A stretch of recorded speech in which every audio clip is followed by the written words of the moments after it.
Please tell me that is.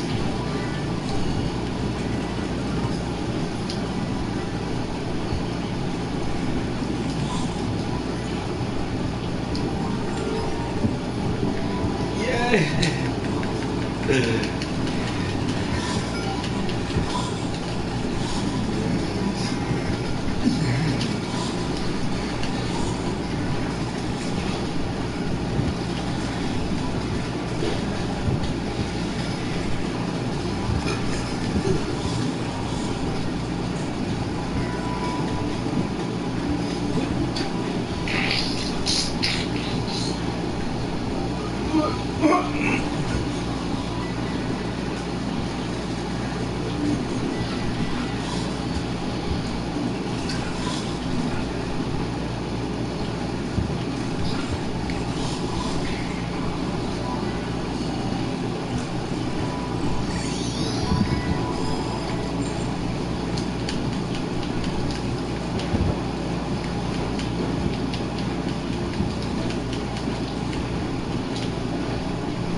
That's not no cigarette smelling cigarette.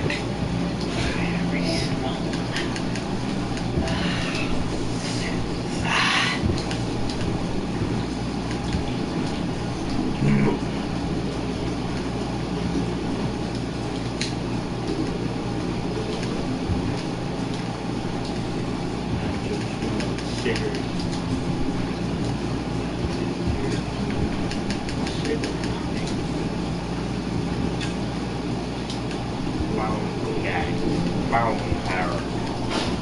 What about funny if it was a bone power? Bitch.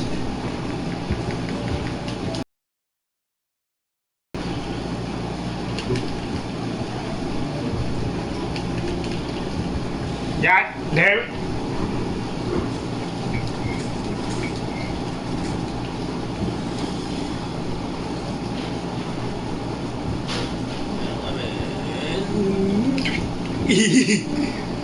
Yeah. Bitch. Motherfucker.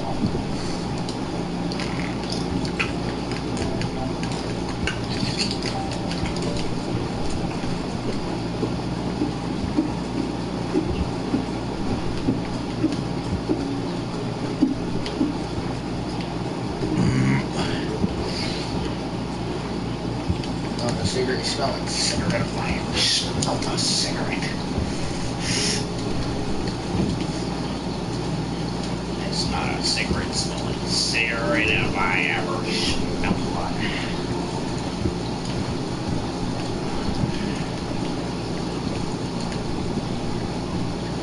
Hearing that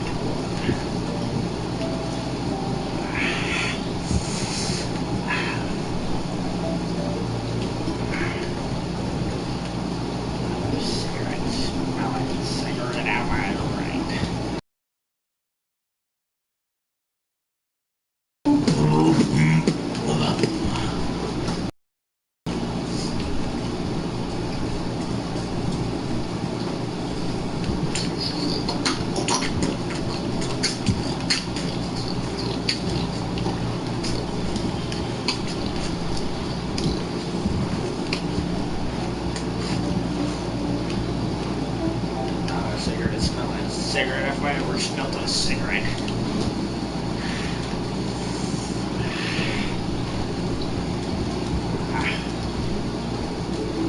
Woof, woof, Nick. Woof, Nick.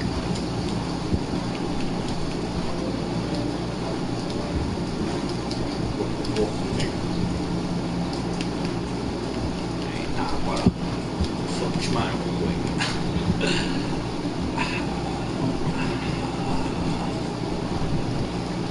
Alrighty, let's get started. Basically, I never jump. Oh yeah.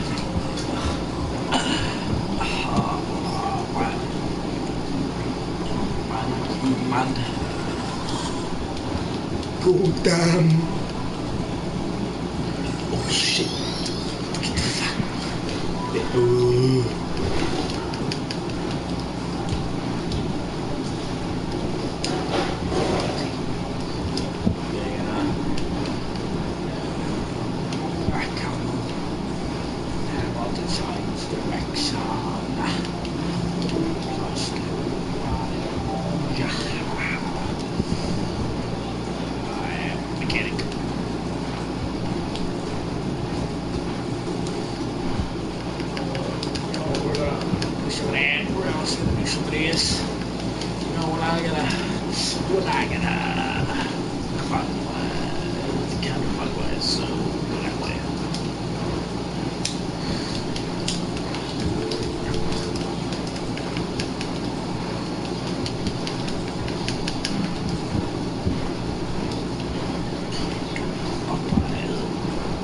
Oh, my ass! My ass burns.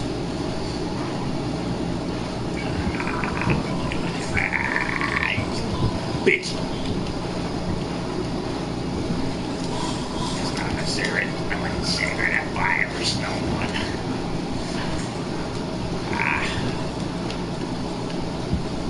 I'm not a cigarette smelling cigarette if I smell one.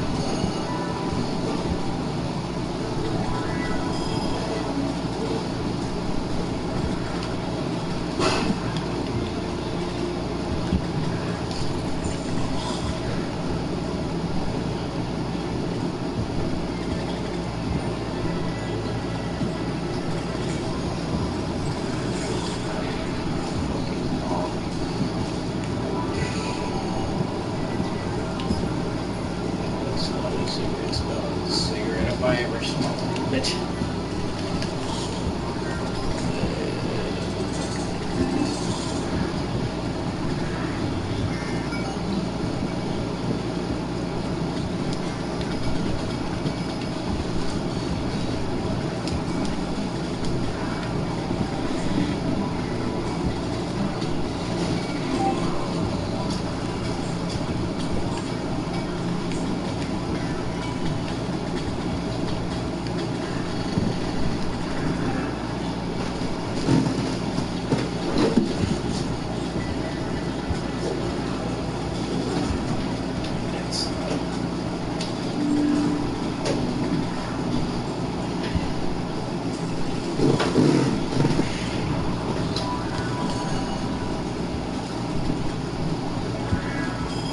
Shit.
I didn't have my book.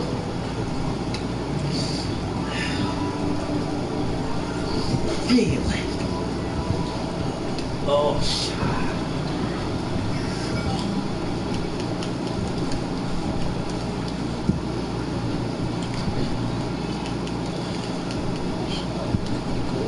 getting any better than this.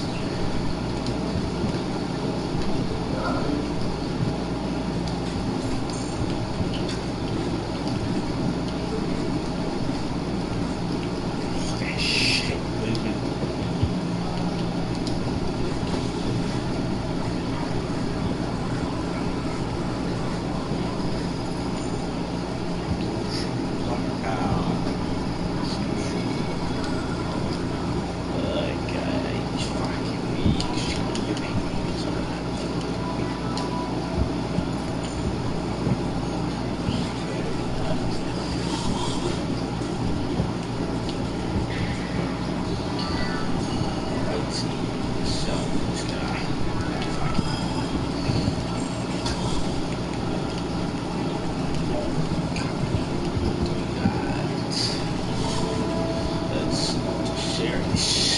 Sailor always smelling.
A platinum trophy is earned when all other trophies from the base game have been obtained.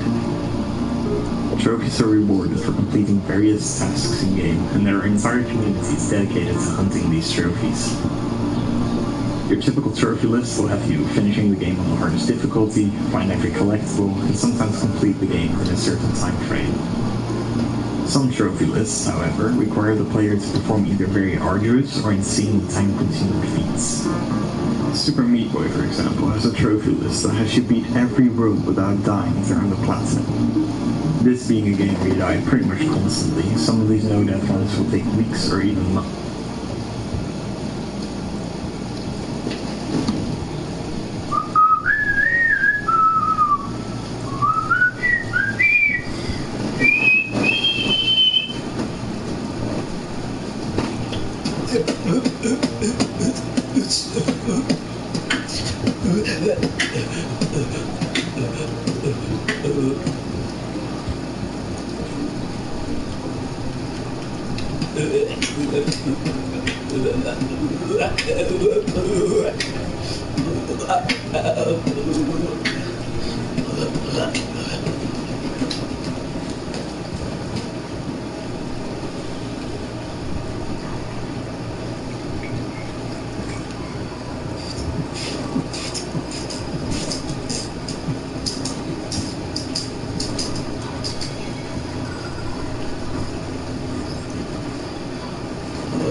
Fucking, I create a glass cannon, bitch!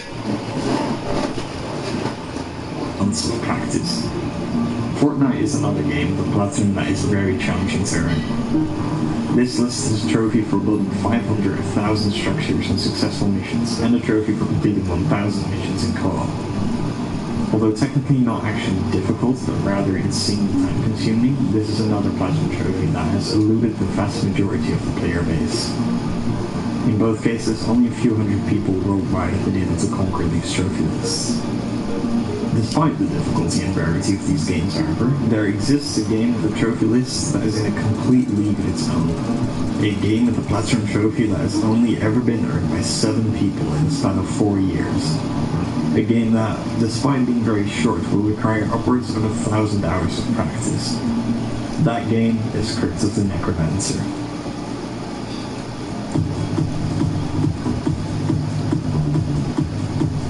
What makes this platinum so absurdly difficult?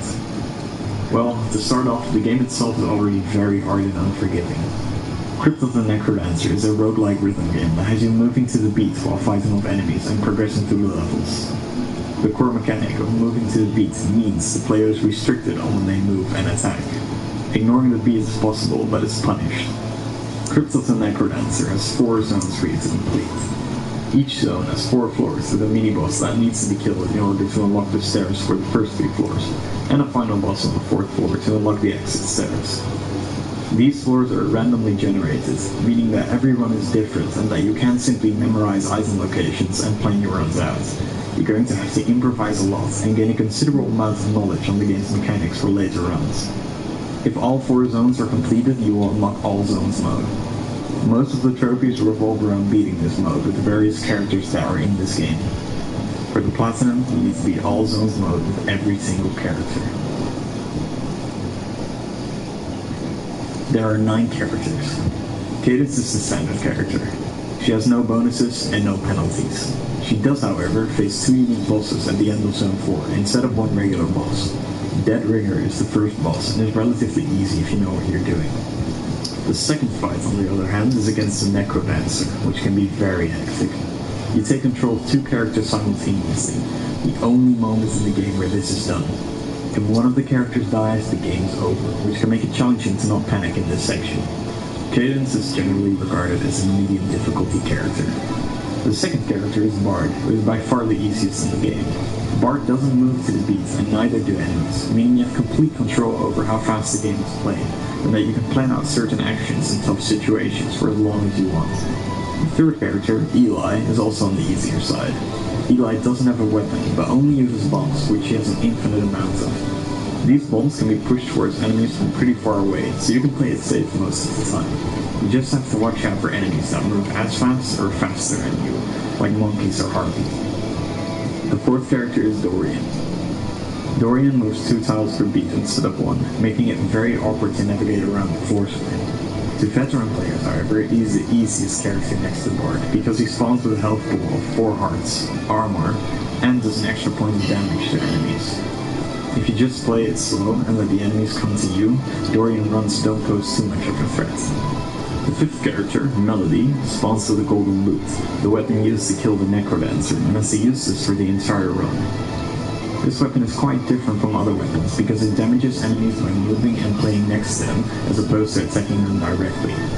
The loot can damage multiple enemies at once though, creating for some really interesting gameplay.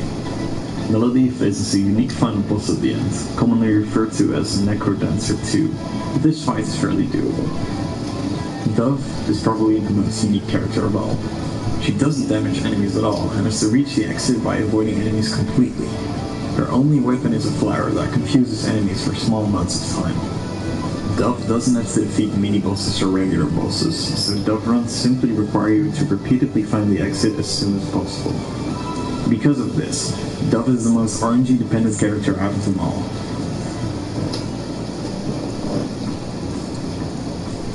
These 6 previously mentioned characters all change gameplay quite significantly, but are not necessarily a lot more difficult than the standard character. But the same cannot be said for the remaining 3 characters.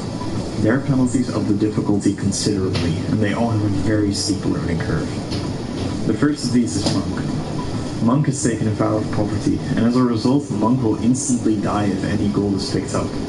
Literally every enemy drops gold, and most other characters have to pick up as much gold as possible to acquire the necessary upgrades, so it's incredibly hard to not pick up any gold subconsciously, because doing so has been so ingrained into you up to this point. To add to this, you will face some enemies that can suck you into piles of gold if you're not being careful. Monk also has the worst spawn loadout of any character, with only 2 hearts of health and a blood shovel. The blood shovel drains your health when digging certain balls, which you need to do sometimes to avoid picking up gold. Also, the few enemies that don't drop gold usually will do so for Monk, because the character was hard enough already apparently. The next challenge character is Bolt. Bolt's penalty is simple. The speed of the beat is doubled, meaning enemies move twice as fast and your time to react to situations is halved. It takes a long time to get used to the double tempo, and it makes runs incredibly hectic. The death metal boss fight in particular is just absurd, because it has the fastest song in the entire game. The final character is Arya, who puts your mastery of the core mechanic to the test. If a single beat is missed, it's game over. Missing a beat doesn't just mean not moving or attacking in time. The beat is also missed if you're hit by an enemy or make a wrong move, like hitting a stone wall. So if you're hit once, it's game over with Arya. Arya also has to use the base dagger for the entire run. In addition to this, Arya will traverse through the 4 zones in reverse and face a unique boss, the Golden Boot, at the end. In other words, near perfection and complete mastery of the rhythm mechanic are required to finish an all zones run with Arya. Anything less will result in death. The worst part about this character is that aside from the trophy for completing a regular all zones run, you also need to finish a low percent run. A low percent run means you have to complete the run with a loadout you start with, acquiring armor, spells, charms, or using shrines, things that can make runs a lot more doable, will all void this trophy. Although this definitely makes runs more challenging, it's not too different from regular Arya runs, because you're stuck with your base weapon and health pool anyway. So players that can finish a regular Arya are definitely skilled enough to complete a low percent run. If you've managed to conquer all these characters, you're already in the top tier of trophy hunters for this game, but there rests a final challenge to overcome, an all characters run for the Polyamorous trophy. Beating every character consecutively is extremely tough, as it's already hard enough to complete a run with a single one of the harder characters, plus a run can take up to 2 hours. The game does show mercy for once though, and lets you pick the order of the characters, so naturally you start with the hardest and most RNG dependent characters like Duff, Monk, and Arya, and then work your way down. Only around 30 of the 20,000 trophy hunters have been able to complete an all characters run, making it the 3rd rarest trophy for the Platinum. What more does this game have in store for us? It already has you beat the game with every character in a row. Is a more difficult task even conceivable? Yes. In fact, compared to what is required next, the Polyamorous trophy is a peaceful walk in the park. The first of the 2 remaining trophies could theoretically be completed within 10 minutes, but will likely take upwards of 500 hours. There is a 10th character I left out earlier that isn't included in the all characters run, because doing so would honestly be inhumane. That character is Coda. He has all the buttons. He has all the...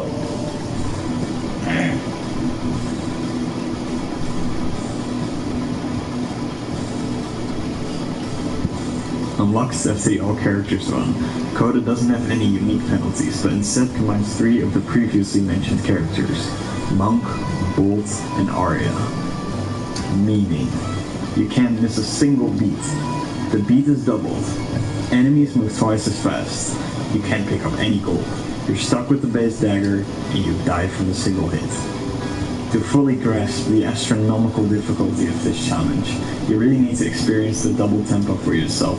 It's just keeping up with the beats and navigating around the map is very challenging. And to actually progress, of course, you also need to defeat a lot of enemies in search for loot.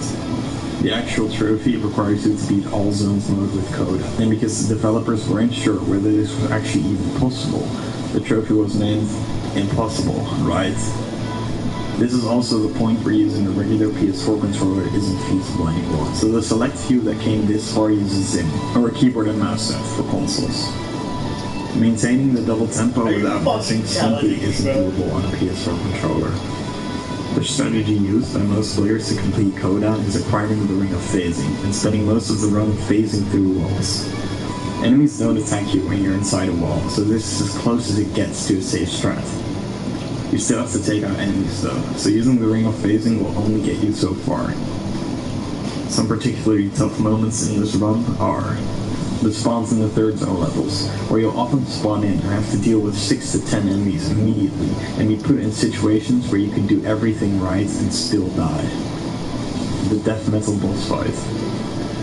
For Coda, this boss is 350 beats per minute, so you need to perform 5 to 6 actions a second, all while defeating one of the toughest bosses in the entire game. And basically every moment in the last zone, because it has the most annoying enemies in the entire game, and the level of stress is at its max, given that this is the last zone. This trophy requires complete mastery of the game, light and fast reaction time, strategic thinking, nerves of steel, and most importantly of all, determination.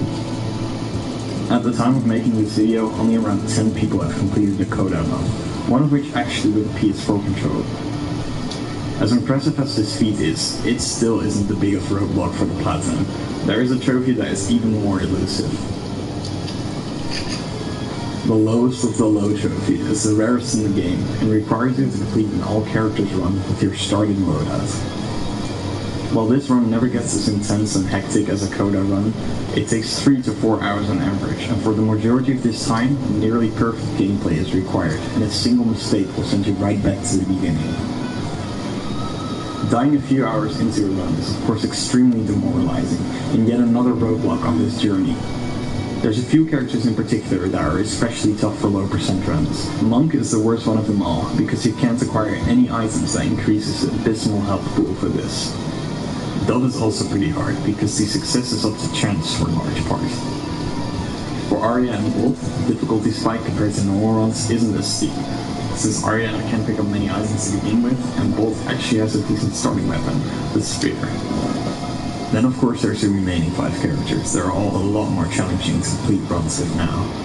With the exception of Bard, you just can't play it safe, and if you've reached this part of the run, you will play under increasing amounts of stress because of what's at stake. Both the Coda trophy and the lowest of the low trophy take around 400 hours of playtime each. As I mentioned earlier, this game is very short, and both of these trophies could theoretically be obtained within a few hours, but in reality, they will take close to 1,000. This disparity in time you could theoretically get the trophies, and the time you will actually spend, is the most ludicrous I've encountered in all my years of trophy hunting. There is simply no other game that is even in the same league as Crypt in terms of difficulty. At the time of writing, only 7 people have obtained this platinum, and the game has been out for over 4 years. Crypt is a game where even completing the main story with a standard character is too daunting for the average casual gamer, and at least challenging for a seasoned gamer. Not to mention a few miscellaneous trophies, like finding and killing 3 ultra-rare green bats that I didn't even have the time to discuss in this video, that also have to be acquired. Towards the end of this platinum journey, you will be faced with some of the most difficult and strenuous challenges in all of gaming.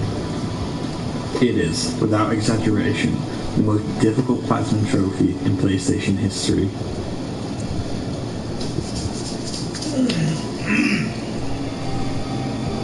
This should be the first video up on my channel. The next few videos I've planned will center around lore from some different gaming communities, but after that more videos about trophy hunting will follow, if that's your sole interest. Anyways, all forms of sharing this video and any type of feedback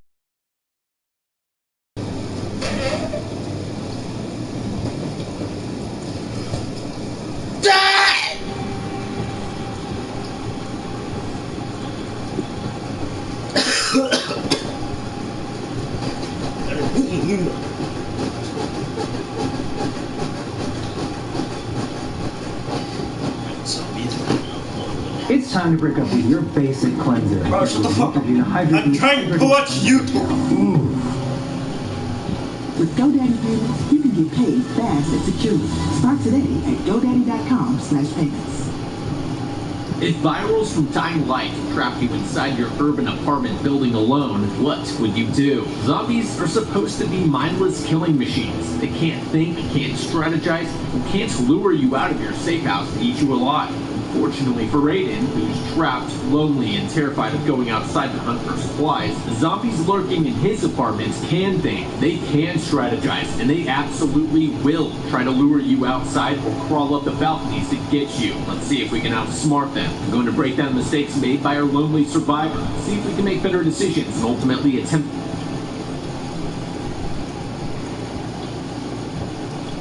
might have been asleep when the world ended, but he should be wide awake now. The vague emergency broadcast warning, coupled with screaming and sounds of explosions outside, means the threat is not only real, but very close to us. Witnessing an attack just a few feet below us should confirm our suspicions. Our options here are to stay or to flee. Leaving the city is a solid strategy for any crisis, but it's going to be pretty tough to do in a place like Los Angeles. LA extends for 44 miles from north to south, and for 29 miles from east to west. And that's just the actual city of Los Angeles. The megacity of Greater Los Angeles covers an area of 2,281 square miles. On an uncrowded day, it can take an hour to reach the Los Los Angeles city limits. The problem here is that the city is a maze, and it's not even the first maze we'll have to traverse to get out of here. Our apartment complex is a maze too, full of people running for their lives as well as zombies, of which we can't discern between, all blocking our way to the stairs, down to the parking garage, to our car. Even if we can reach the car, do we have enough gas to make it through the traffic jams blocking the road? Do we have a map or a fallback location? To even attempt an evacuation, we should have a bug-out bag ready to go, stocked with a 9mm Glock, one of the most common and reliable handguns in the United States, as well as ammo, water, first aid kit, paper map, flashlights, and a few MREs or replacement bars. Even then, we should still grab a second and third weapon that don't require ammo, in case we're forced to abandon our car on the road and seek shelter elsewhere. With everyone fleeing the city like rats on a sinking ship, staying put in our apartment and waiting it out is likely the safest choice for most of us. We're not Jason Bourne, so transforming our apartment into our safe house is priority number one. Aiden tumbles back inside his apartment. His front door opens and his neighbor Brandon suddenly rushes in. He tells Aiden something's happening, that his roommate attacked him. He seems to have a cut on the back of his neck, rushes to the bathroom moaning. Aiden grabs a kitchen knife. The TV emergency warning stops as the reporter appears and says the infected are dangerous, screaming, bleeding from the eyes, and biting and scratching people. The virus seems to be passing through the blood. Halfway through telling Aiden he isn't infected, Brandon's eyes suddenly begin to bleed and boils appear on his face. Aiden tells him to leave, and Brandon has just enough mental clarity to get out the front door before he turns into a zombie and kills Aiden. Brandon's immediately swarmed. Aiden barely gets the door locked and watches through the people as zombies tear into him. Aiden is insanely lucky that Brandon hadn't fully turned before entering his apartment. He's also lucky Brandon was coherent enough and willing to leave. Like I told you in the 90s The World, your door closing game needs to be super tight. And in the real world, Aiden would not get any more second chances after leaving the door unlocked like this. Your first step is to secure your door by locking it and barricading it. A fridge is okay, but you're sacrificing your perishable food for an ineffective obstacle. This door opens inward, so a dining chair firmly wedged under the handle and against the floor, or under the handle and against the wall so that the wall or floor can act as a secondary brace should be the first strategy. Then heavier objects can be used to reinforce it. The other option is to use something wider than the door as a drop bar across the door. A piece of wood from a bookshelf or his metal curtain rod from the shower would work. Yes,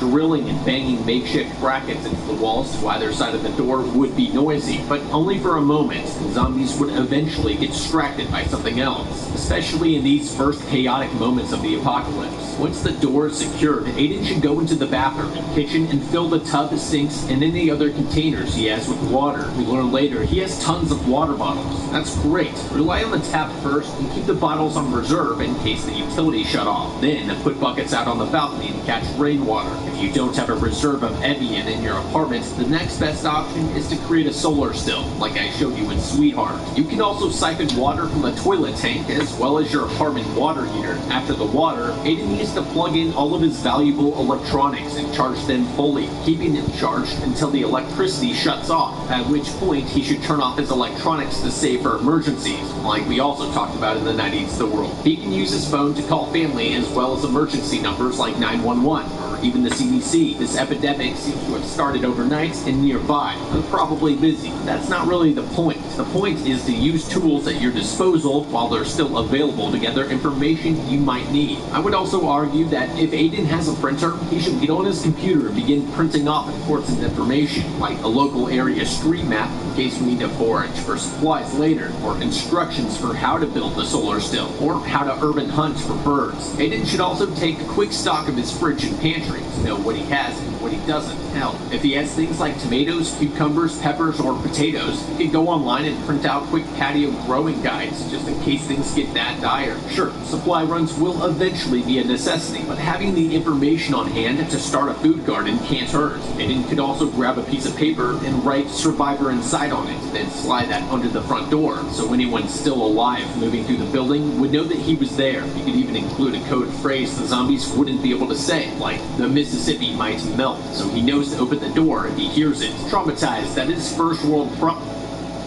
What's up, y'all? It's King Natty. I'm here with all Deaf Music. I'm about to start stuff right now.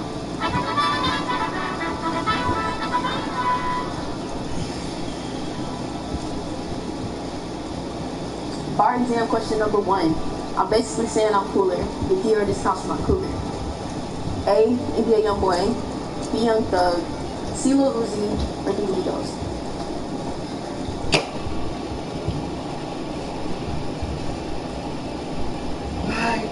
Once it become World War Z problems, Aiden starts drinking and tries drunk dialing people. No one picks up. He realizes he has unread text from his parents saying they're coming to get him and his sister. By day 6, the news is still operating, keeping people updated and warning them to ration food and water. Aiden moves to the bed downstairs and barricades the front door with his refrigerator, then records a video log while listening to other survivors getting chased by zombies through the halls outside. By day 19, the news tells Aiden that the zombies' reptilian brain is forcing them to attack the uninfected. She says they're still aware of their actions.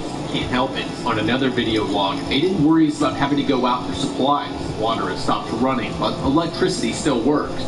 Unlike Sam in the 90s The World, Aiden is an extrovert and ill-prepared to entertain himself alone in his apartment. I can hear every introvert viewer laughing now. 19 days of isolation are nothing. They're rookie numbers, and he's gonna have to pump those up.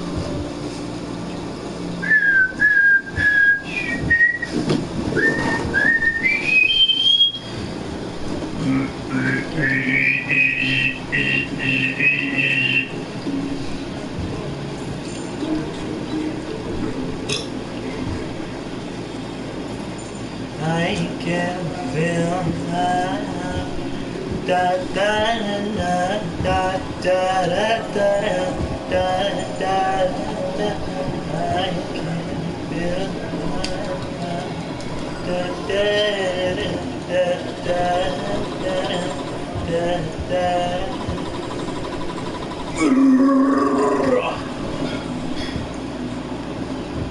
I couldn't. I couldn't.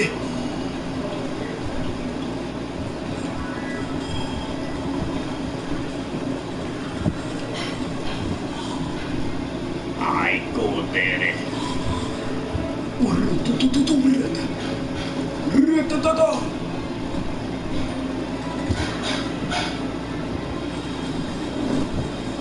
can't feel my.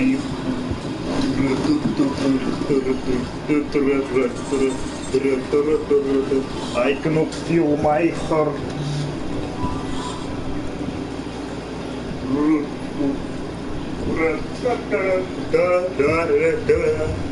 Don't be on the floor.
Also, at this point, the phones are still working. He might not be able to reach his family, but he should still be able to call literally anybody else. Time to reconnect with those Facebook friends you've been avoiding. Heck, he should be worried about what the CDC doctor on TV is telling him. These aren't normal zombies. This zombie virus is puppeting people like they're trapped inside a Pacific Rim Jaeger with the kill switch permanently turned on. They can see what they're doing and begging themselves not to hurt anyone. They can't stop themselves. That jacks the danger level up considerably. And we have to incorporate it into our survival strategies better than Aiden does. When you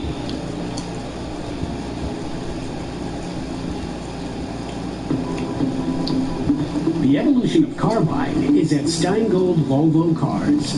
It's the most efficient and hassle-free way to start testing the zombies' limitations, prep for supply runs, and eventually clearing the building. This might mean that they can problem solve around traps we set, or it might even mean that they can be reasoned with or mimicked in a useful way. As an aside, don't break your mirrors. They can be used to signal others at far distances and to peer around corners, which will become very useful when we have to start supply runs. You can also use that light trick from the Mummy to light our apartments when the electricity stops working. Sound coming from the bathroom surprises Aiden. The zombie emerges and Aiden hides behind a surfboard. It's his girlfriend, or was. When her back is turned, he stalks closer with his bat and KOs her before she can attack him. Aiden drops her body off his balcony and goes into the bathroom.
Discovers she crawled into his apartment through the ventilation system and barricades the hatch with his surfboard.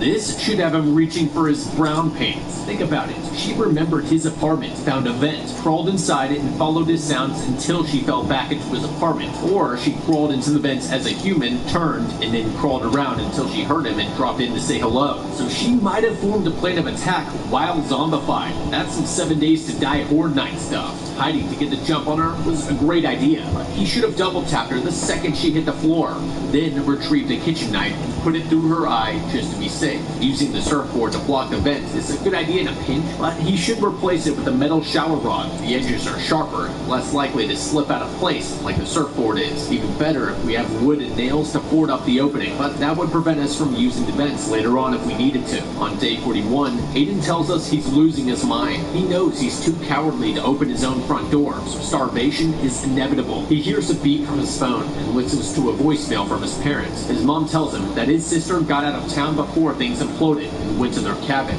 His parents got trapped in their office. Aiden listens as a zombie breaks into the room that they're in. Distraught, Aiden grabs his bat and steps out into the hall. He finds Brandon crawling around with bites all over his body and is suddenly swarmed by zombies. He bolts down the hall, dodging zombies like an NFL scout is in the audience. He misses his own apartment door and bounds into the stairwell to the next floor down. He dodges and weaves until he reaches another set of stairs and barely makes it back into his own apartment. Two zombies know he's in there, and one barks at him to come here while trying to bang the door down.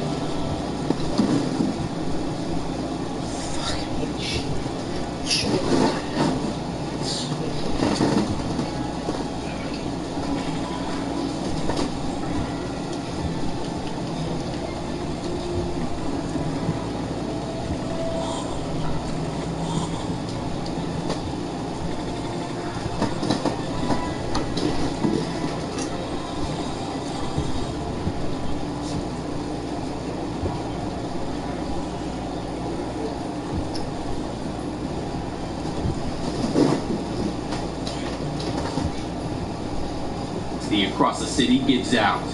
With supplies dwindling and emotions raging, Aiden needs to calm himself and strategize before he gets himself killed. That's all this excursion into the hall is good for. It's just a good way to die. Aiden doesn't need to go out into the halls at all, at least not yet. Instead, he should use the balconies on the outside of the building to move from apartment to apartment. This would let him clear one apartment at a time. The safest way to do this would be to use his spoon against the railing of each balcony, luring the zombies out so they either dive over the balcony in search of the noise, or so he can bludgeon them with a bat or stab them with his knife. He could also avoid the apartments and have zombies in them altogether. Many apartment buildings in the United States are required to have self-closing doors on each floor so that they can close in the event of a fire and potentially contain it at a single apartment or building level. This means that Aiden could try to clear the hallway on the top floor of his building before venturing out. Then he could shut the doors to this level and clear the other apartments one by one using our old hole in the door, stab the zombies that come to the whole trick. To clear the hallway, it's time to start experimenting. Personally, I would create a soundtrack.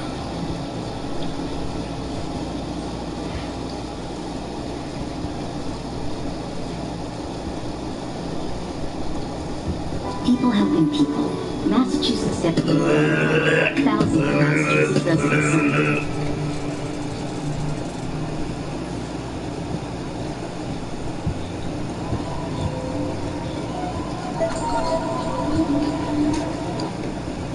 So apparently, the owner of Aprophobia got absolutely destroyed. He got terminated. So if you go to Monochrome Studios, the main group that created Aprophobia, if you click the owner's name, his account is deleted. So because the owner got deleted, they made a new game, and it's still the same game, but you lost all your badges. Even me, I lost all my badges. But apparently, you aren't losing game passes, which is a good thing. So basically, it's a new game. So look at this, created just today, and the visits are just 2,000. Even the group name has changed to Polaroid Studios. This is actually sad. So the new owner is Psych 6 Press.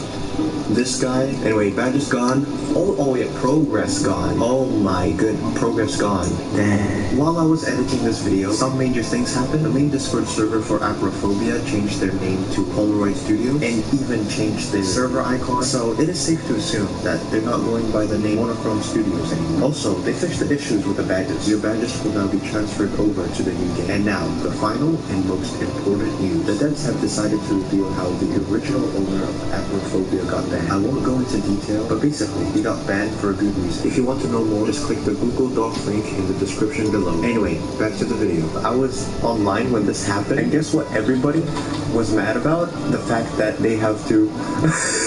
No bro, that means I lost my daymare. The only thing I'm mad about is losing my daymare badge. What daymare badge, bro? I waited 3 months for it. Daymare lost. Okay, you guys get the point. If you don't know what the daymare badge is, it's basically the reward you get for completing all 10 levels of Aprophobia in nightmare mode. Wow, that was weird. Why are you guys mad about losing daymare badge? That is the easiest thing in the entire world to get. I am not even joking. Now, some of you might say, Bless, you haven't even gotten the daymare badge in the real game. What do you mean it's easy to get? I'm gonna tell you guys right now.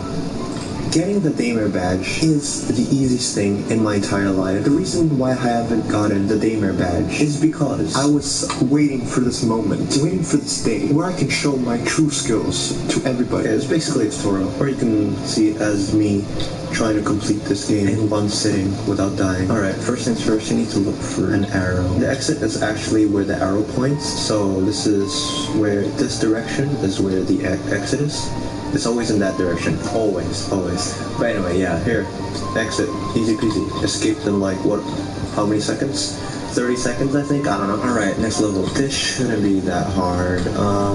First things first. Alright, the monster's over there. Alright. Next up. This is basically my route, my optimal route to finishing this. And there should be 2 near the exit. And 1 to the left side of the map. Oh, he's right there. Okay. I just hope he isn't close.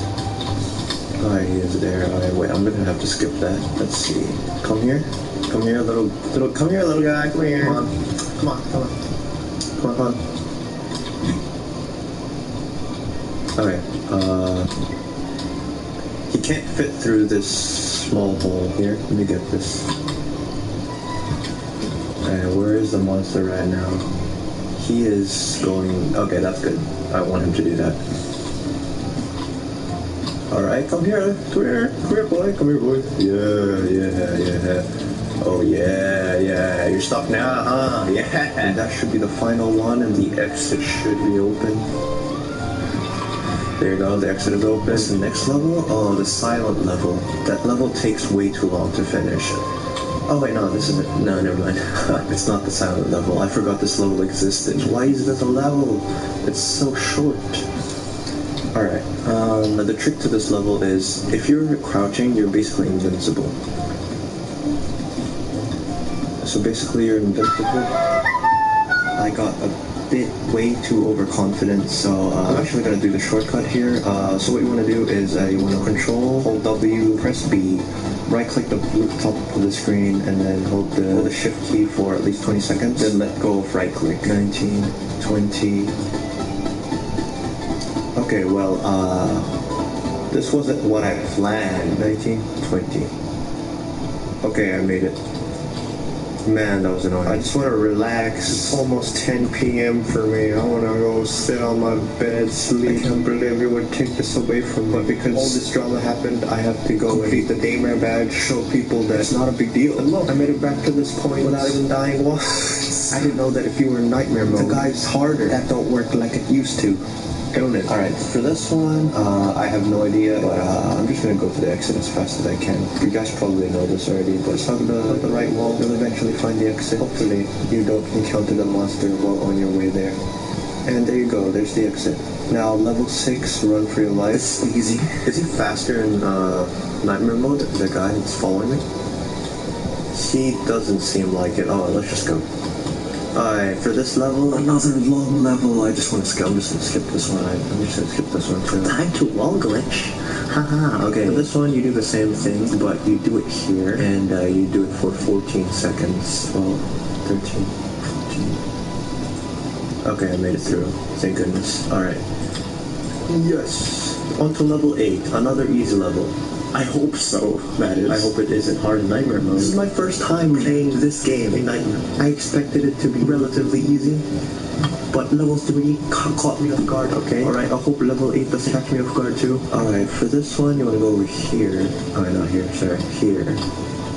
Yeah, it's an updated method to avoiding the monster. Alright, so some of you guys are struggling with this level, so I updated the technique because, you know, some of you guys are dying to my old method. I don't know, how are you guys dying to my old method? Anyway, that's the exit. Bada bing, bada boom. Oh my goodness, we're already in level 10. Oh my, so fast. speed. Alright, yeah, anyway, if you guys don't know what I'm talking about, watch my level 8 tutorial. I show like a guide on how to complete it. That was my updated version. You're welcome, alright? I'm showing you guys tips and tricks I haven't even made videos about. I was gonna make videos in the future, but you guys get like tips ahead of time. And there you go, we're already in level 3. So the tip here is to follow this. Just go around the outer edges of the map, and it should not be able to find you.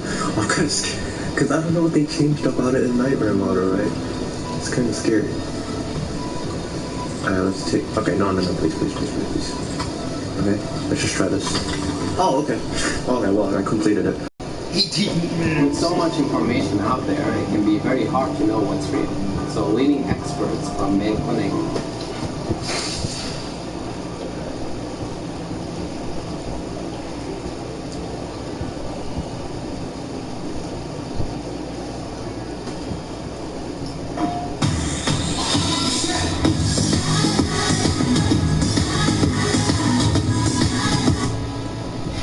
Welcome back to some more Five Nights at Freddy's. At least, as you guys saw in the last video, we completed Night 1 and Night 2. We found out that this game is a lot of fun. The graphics look great. The animatronics, well, they're not the scariest.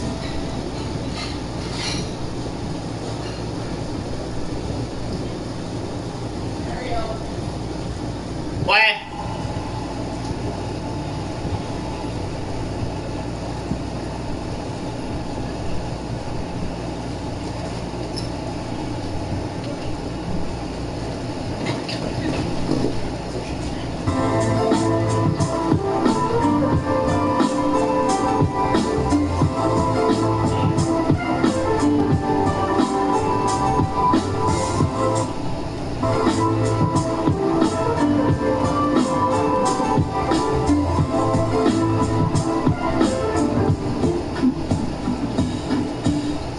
Everyone has worn a hat at least once in their lives, whether it was a hat to keep them warm in the winter season or a hat to keep the sun out of their eyes while working or enjoying time outdoors. Back in history, hats were created as a means of protection. However, throughout time, hats became a necessary piece of statement fashion, religion, culture, and status. Specific headpieces were worn for specific reasons, whether it be a king wearing a crown to state his power and royalty, a Jewish kid wearing a kippah for religious purposes, or an old man enjoying a game of baseball. Hats are worn everywhere. These days, while they are still used for protection against the weather and as a symbol for job, status, and culture, tons of people wear them for fashion purposes and bringing their overall outfit together. Hats come in an array of different shapes, sizes, and materials, and today I'm going to be teaching you how to make 5 different crochet hats and how to do their different variations.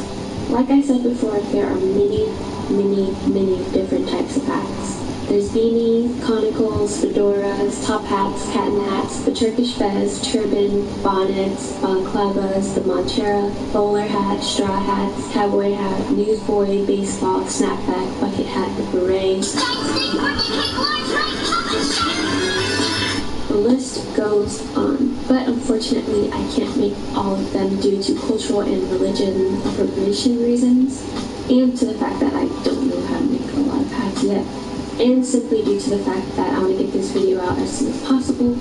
So maybe I'll do a part 2 once I learn how to do more different types of hats. So just comment down below if you're interested in a part 2 after finishing this video.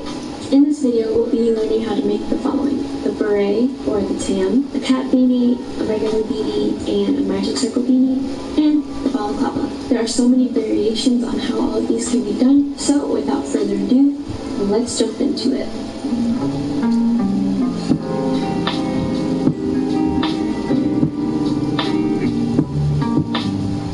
In this video, you'll need 1 to 2 skeins of yarn of your choice, a crochet hook, I use 5mm, measuring tape, a darning needle, some stitch markers, and a pair of scissors. The first thing you need to do before you can even start making any hats is to take your head measurements. You'll need your head circumference, which is how wide the hat needs to be to fit around your head. For reference,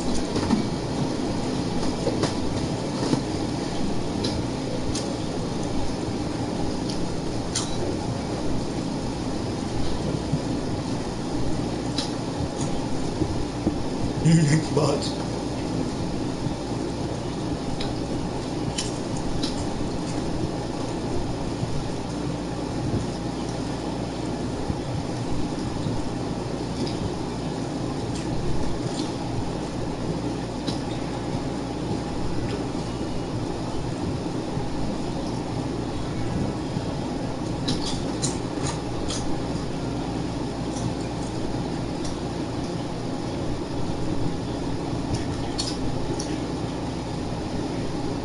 Hey, what's up, Logation? Welcome back to another Logan Paul vlog. In today's epic vlog, we are going to be exploring an abandoned... What the fuck was that sound? Oh my... Why me? Lightner.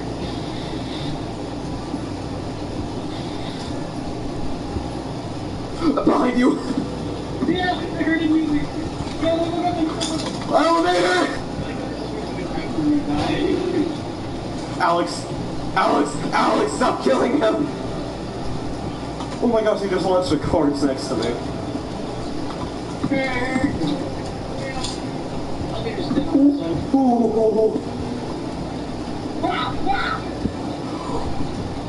Go back down, go back down, go back down! Where is he, Alex? Where is he? What the fuck? Well, he won't leave me alone. What the fuck? I hear him. Go up, go up, go up, go up, go up, go up. Oh, hi, Alex. What? Oh. Run! Run! Oh. Bro. What? I hear him breaking shit. Oh my gosh. You good? Let me under! Let me up! Okay, Alex. Ha! Nerd. Where is he?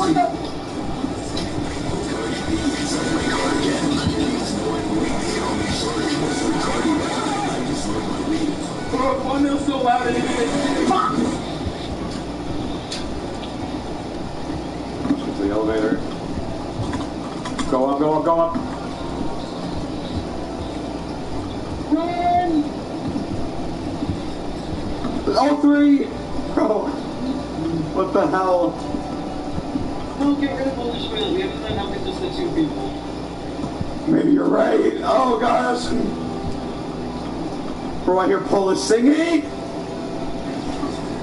Oh my gosh. We gotta go, James, this way. Get to the elevator. Alex, the elevator's this way.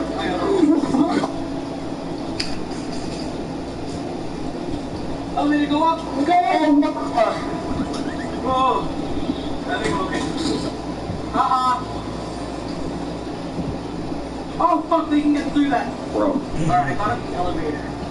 Oh! Quannail's here! Move! He's super... Bro. Whoa, whoa, whoa, whoa! Oh my gosh! Nerd. Nerd. Nerd. Nerd. Nerd. Nerd. Nerd. Shit. Oh, what the? Oh my gosh. Bro, I wasn't even close to him. Oh, fuck,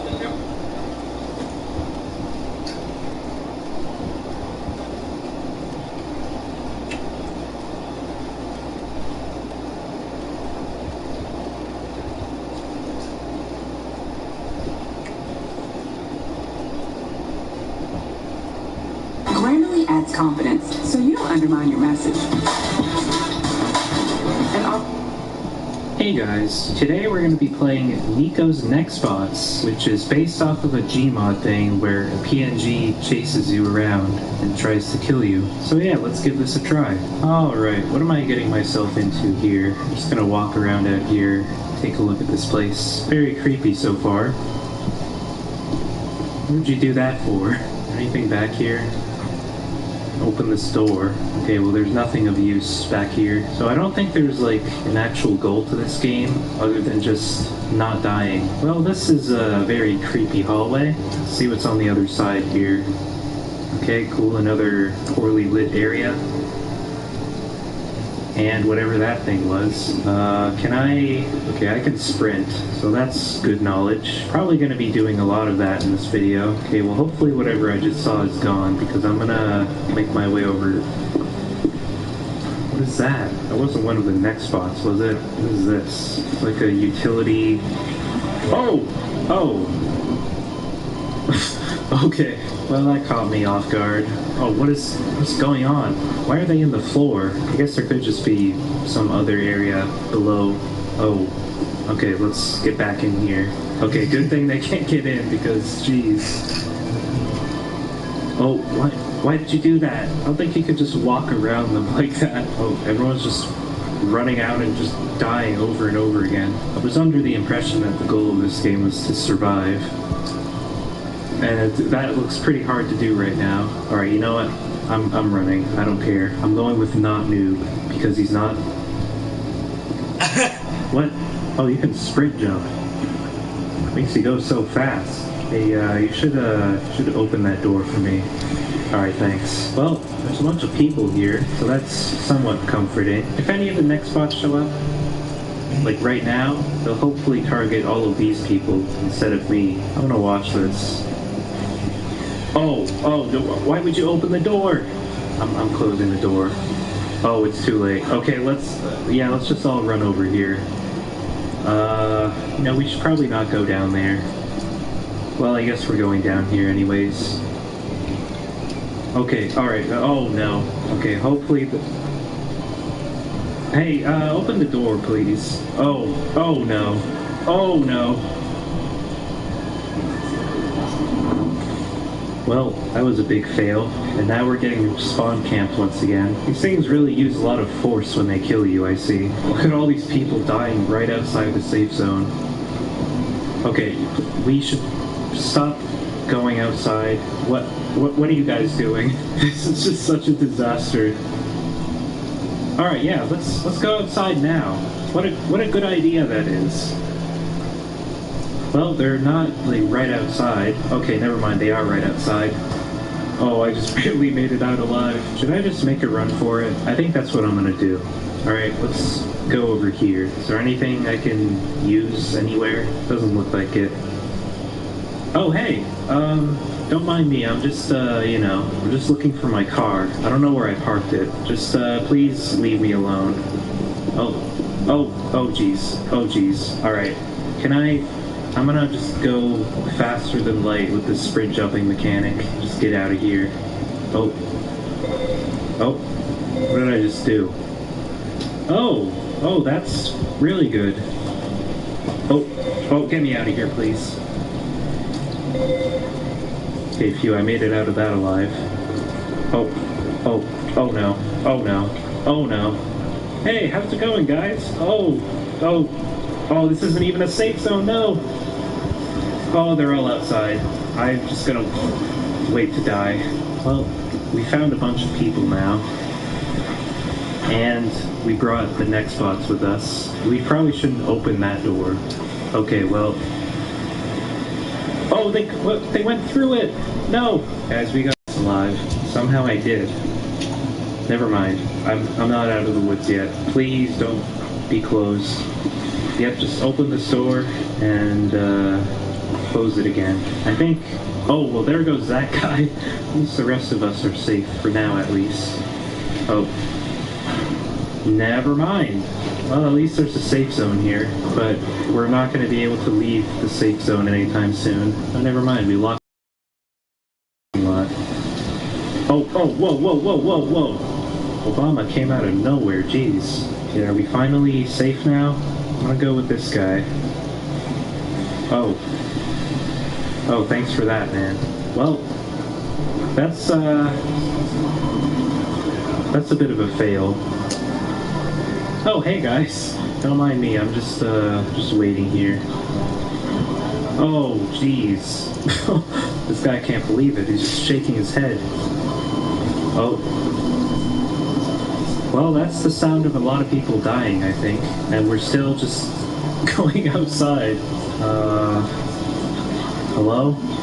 Are they above or something? I'm not seeing any movement down here. I think I'm just gonna run now. Oh, that was a bad idea. That was a really bad idea. Oh, that wasn't the safe zone! Well, that's unfortunate. Alright. No, why would you... No. Oh, that guy just ran into it. What are you doing, man? Alright, well, you guys have fun over here. I'm gonna go over here now. Alright. Why are you guys all in the safe zone? It's totally safe out here. Well, it was, at least. Oh.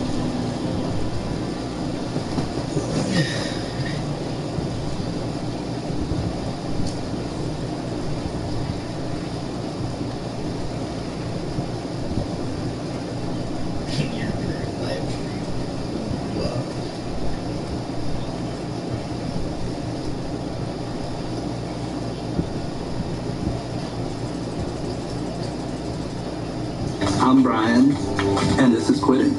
I'm seeing this journey of quitting vaping translating into a lot more confidence. It doesn't seem so impossible anymore. For help quitting vaping, text Ditch Vape to 88709.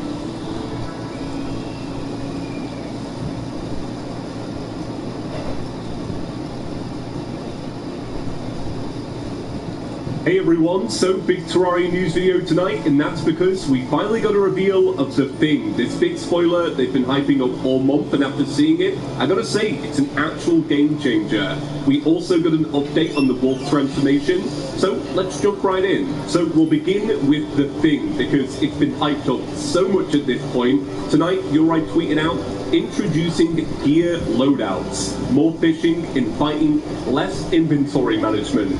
Separate the vanity for each of them too.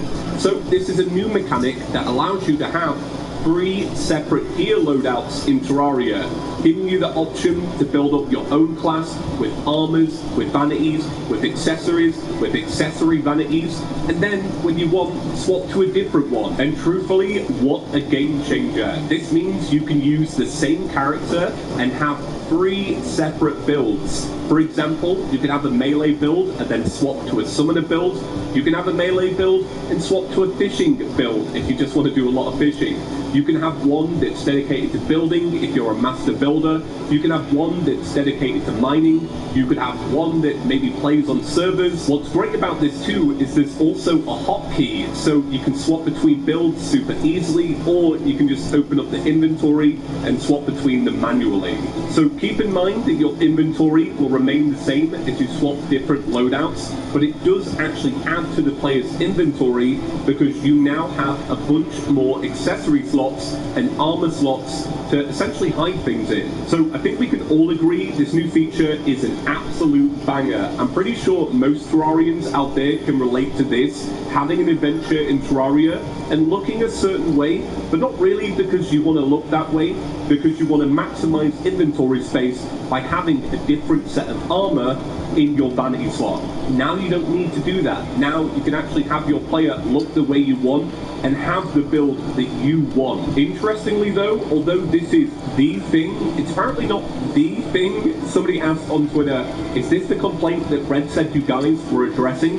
And Red responded, that's the thing. So I didn't realize this. There's not one thing, there's 2, and this is only one of them. Now as always, I should mention, if you do enjoy these news videos and you haven't yet, make sure to get subscribed. That way they'll appear straight on your homepage. So moving on to the wolf transformation, we got a brand new video showing a couple more animations with the wolf transformation.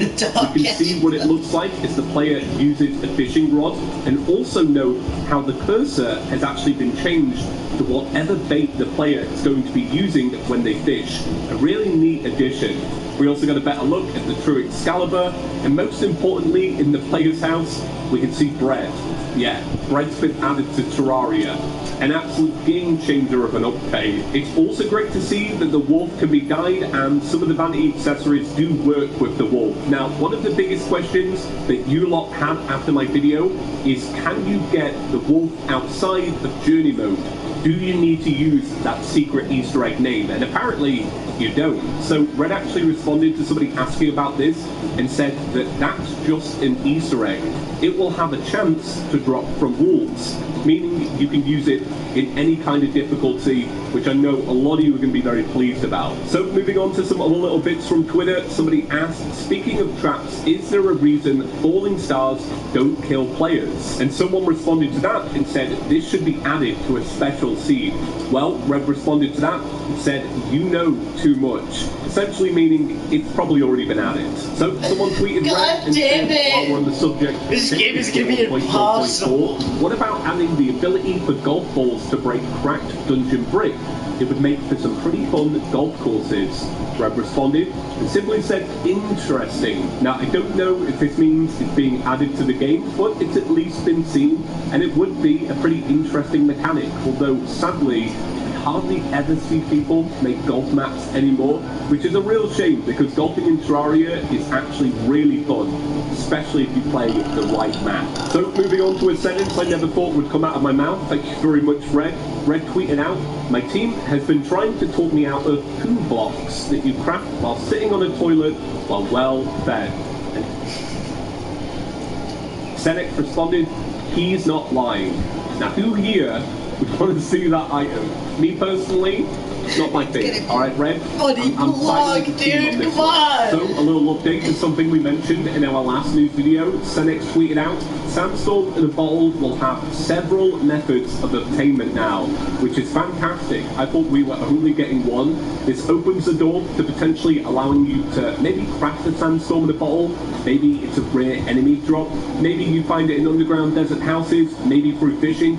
Either way, more people are going to get to use an amazing accessory. So somebody tweeted Red and said, all I ask for is Zenith tier items for every class. Well, good news, Red responded and said, would you settle for a Zenith toilet? As long as it drops from the Moon Lord, I'm pleased. On the subject of Zenith though, Red did tweet out, I probably shouldn't encourage this, but I am highly amused right now, and it's a retweet from something from r/Terraria talking about the Zenith boulder, because if you don't know, there's been a bit of a boulder craze on the Terraria Reddit. It's really taken over, and the Zenith boulder is the combination of all of those ideas.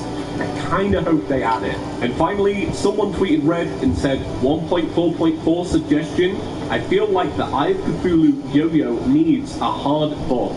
Yo-yo challenges are near impossible now due to the low DPS of the yo-yo versus the Moon Lord. And Red responded, I'll see what we can do on our current timeline. And to be truthful, I haven't done a lot of yo-yoing in Terraria 1.4, but I do remember when I tried this challenge in 1.3, it wasn't the Moon Lord that was the problem for me, it was actually beating the Wall of Flesh. I found that so difficult when doing the yo-yo challenge.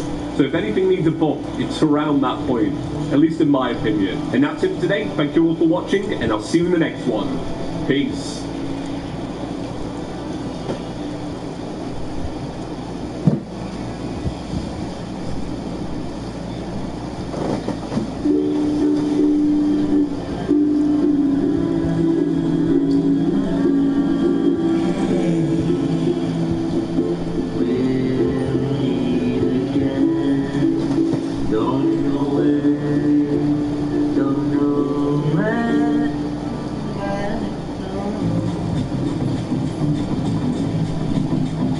What if there was a secure base?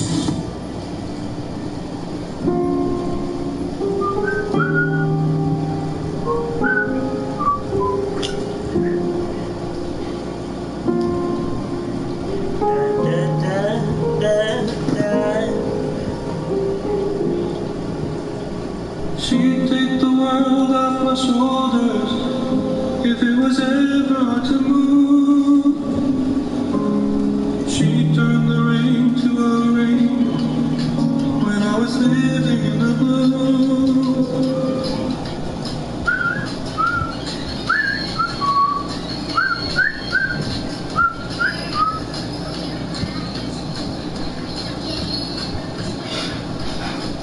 Hey, hey, hey, hey, hey, hey, hey, hey, hey.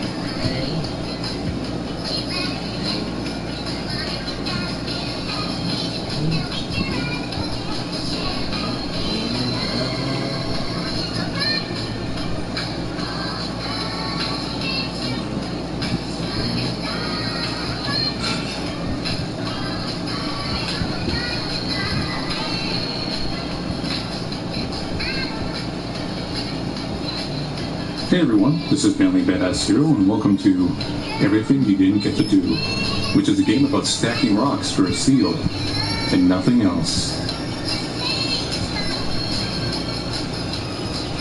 Is it literally just stacking rock for seals? Get creative. Here? What the? What? He normally plays freaking scary game.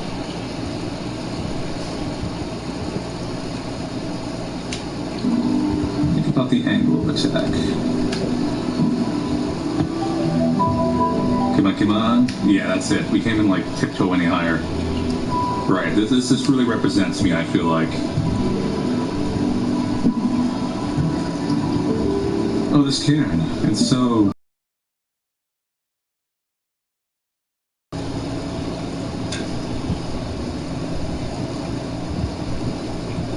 So today we're going to be building a market in Roblox Bed Wars where players can buy, sell, or trade items. This is going to be in public matches, so we're going to get completely random players and hopefully they will actually visit our... Red is sending their whole team back to the lobby, so now we just have one guy on green and the entire yellow team. We're almost done building the first part.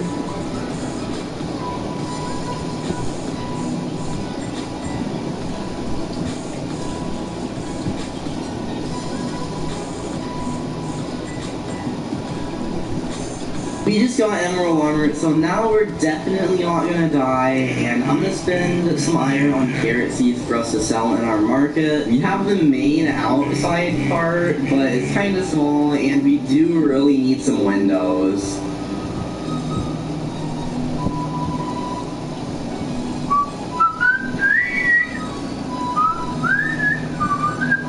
We're also making some windows on the ceiling because it is still definitely way too dark in here, and people need to see what they're buying.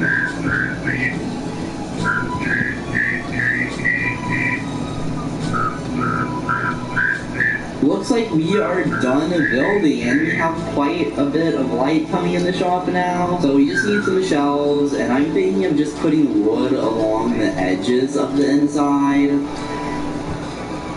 Except not right by the door, so we can make a better doorway like that. Our pretty much secret room open.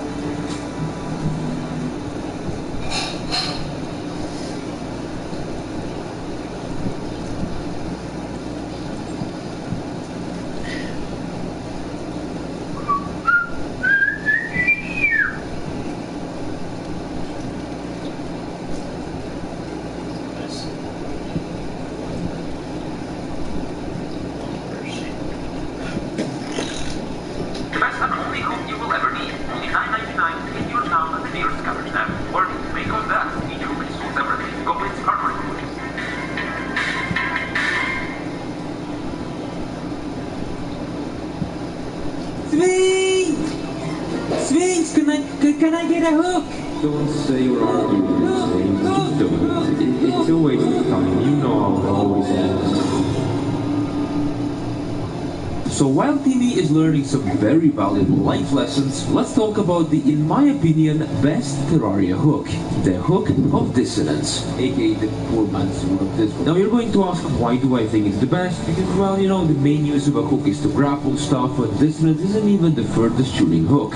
Aha! That is its only drawback. And yes, I don't count having only one hook as a drawback because the dissonance is just built to act differently. It teleports. This hook buries almost every single other hook in every other aspect and even comes with bonuses that other grapples can only dream of. And it's now, if we compare grapple length, dissonance actually isn't bad at all with its 30 tile reach. It is only won over by 6 other hooks with a static hook on top with its 37.5 block reach record. If we talk speed, well, it's an interesting story. Even though theoretically the lunar hook does have a touch higher velocity, it is evident that the velocity of retracting the dissonance from a failed grapple is twice as quick. And furthermore, it is just uncomparable to any other retraction speed. As mentioned previously, this grappling hook is unique, as it teleports you just like the Road of Discord. Sure, it doesn't go through walls or 2-tile gaps, but you know what it does go through? Your mom. Enemies, yes, enemies. If you ever get tickled, and you're out. This can also be used to cheese more Lord's Laser, have a platformed arena, and grapple through the beam if you don't have any other chance of survival, especially in Master Mode. Another small detail which we just cannot miss is its ability not to disable cloaking from Shroomite and Vortex armors. Small, but a very welcome feature. But it can't build with this. No,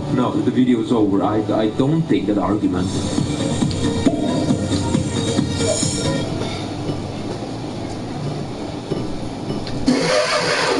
No! That is her. That is too rude. I don't fuck. How you fuck?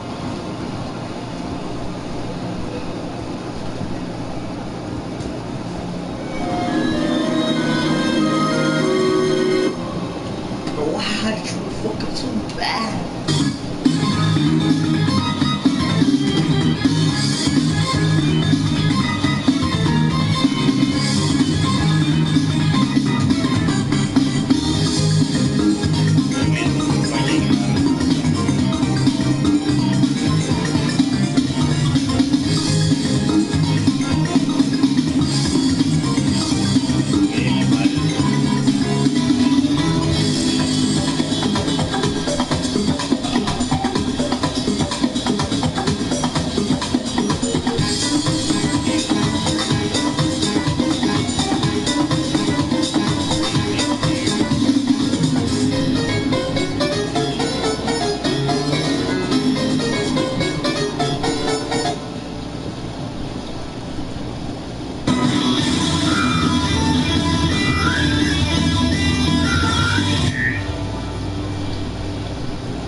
Input.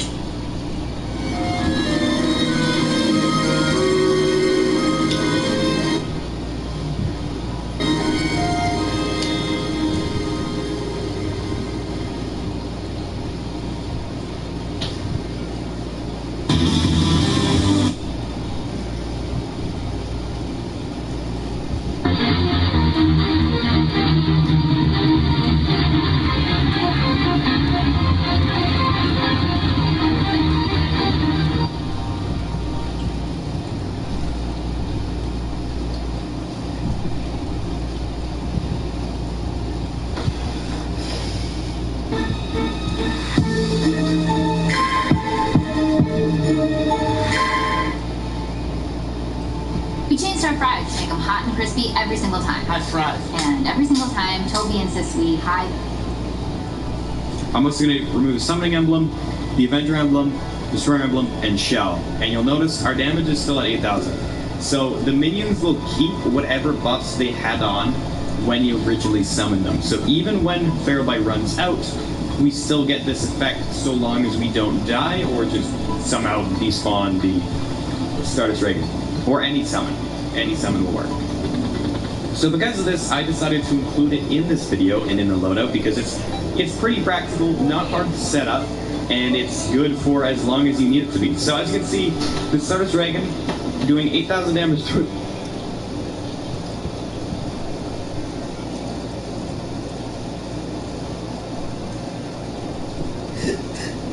No fucking way. Look at the Should have.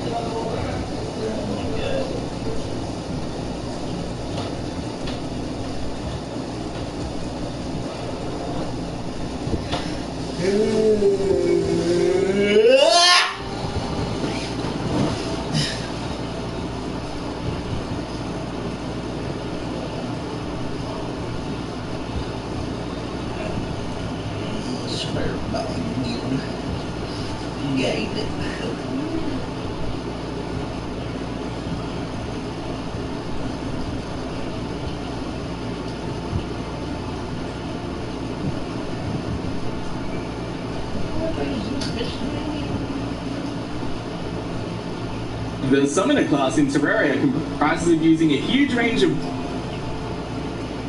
Just going to show you what the fuck is that, damn it? What the fuck is that, damn it?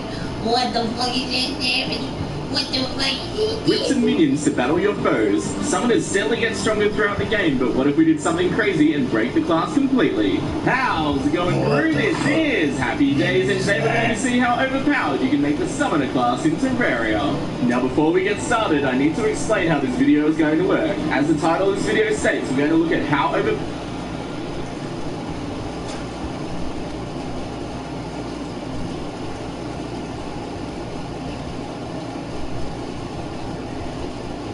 our ballistic hane's damage and sentry count. This stage had plenty of upgrades for us, including a set of spooky and squire armor and tons of new weapons, including the kaleidoscope,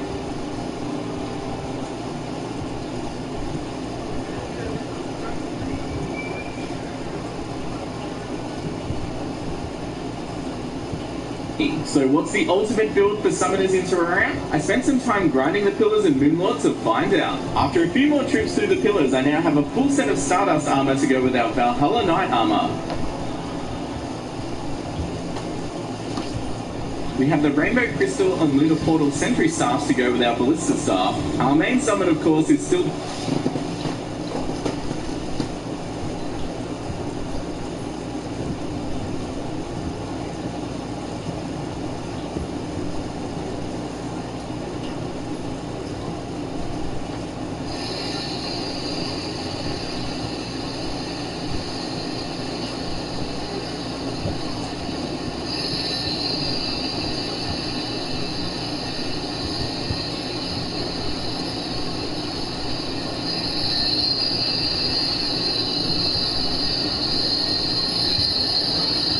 Terra Prisma due to its insane damage potential.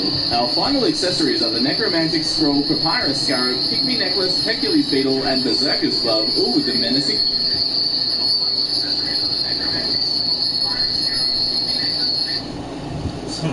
modifier. Instead of trying to dodge the Moonlord's attacks, we simply grapple in the honey and challenge him to a DPS race. By not moving at all, I can give maximum focus to keeping our kaleidoscope hitting one eye at all times for big damage, enabling us to destroy all of the Moonlord's eyes in a single cycle. With the core open, I grapple across slightly, and the combination of the Eye-Claw debuff, our kaleidoscope, and Terra Prisma attacking simultaneously melted in mere seconds, truly giving the Moonlord the OP treatment. I had so much fun maxing out our summoner at each stage of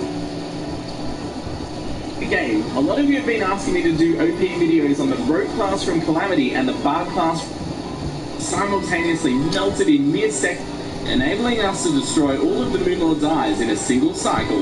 With the core open, I grapple across slightly, and the combination of the Eye-Claw debuff, our kaleidoscope, and Terra Prisma attacking simultaneously melted in mere seconds, truly giving the Moonlord the OP treatment. I had so much across slightly, and the combination of the Eye-Claw debuff, our kaleidoscope, and Terra Prisma attacking simultaneously melted in mere seconds. It's true.